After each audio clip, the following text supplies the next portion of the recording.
What's up, party people? Would you take a $8,000 Invincible graded book or an $8,000 Teenage Ninja Mutant Turtle book? And I think everybody's on the same page. But there might be someone that is really willing to be all in. Hence, anybody who's paying $7,000 for a 9.8 Invincible.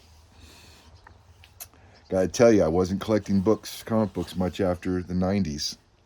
Pretty much at all. Pretty much stopped in 92. Was not even familiar with the Image stuff in the early aughts.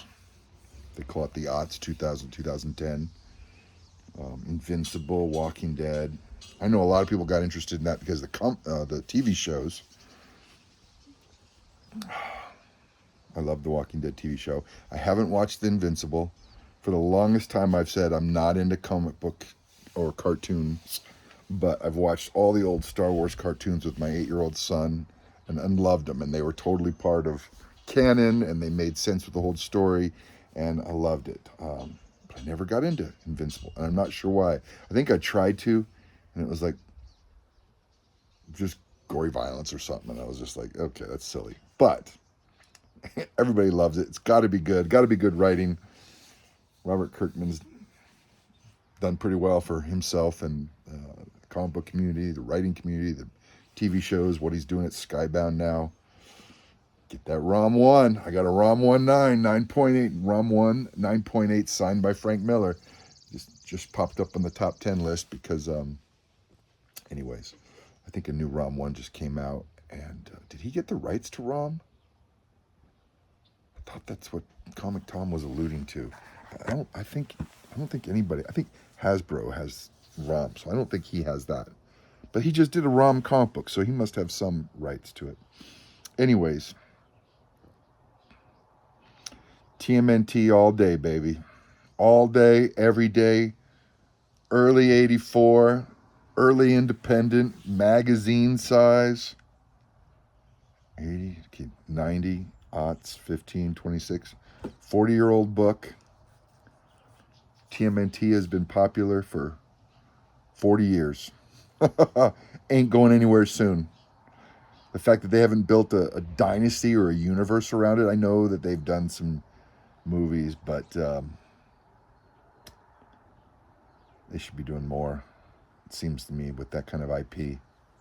It's kind of bad news that Last Ronin said they're not going to do a rated R. I think a lot of us wanted it more adult themed because the ones of us that loved them back in the 80s and 90s we're adults now, and we'd like to see TMNT evolve with us. And they're like, no, we don't care about you old guys. Old guys will be dead in a few years. We want to get the new young generation, so they have to come out with a new young movie for kiddos because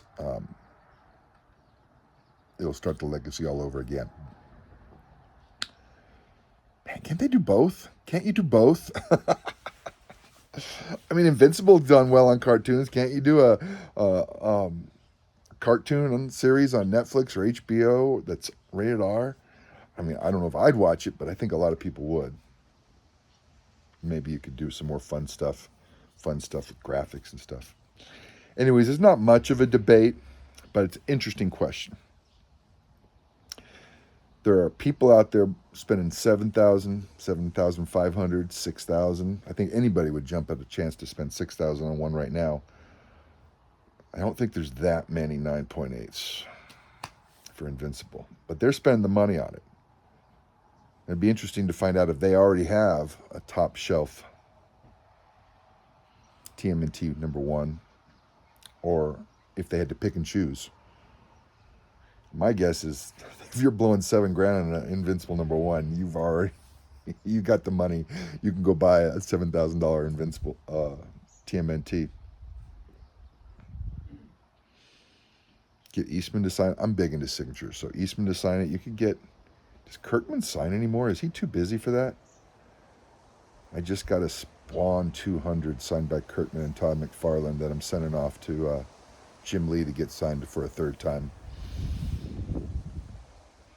And I'm waiting for his signature to kind of blow up. I don't think his signature even commands as much as a Todd signature, to tell you the truth.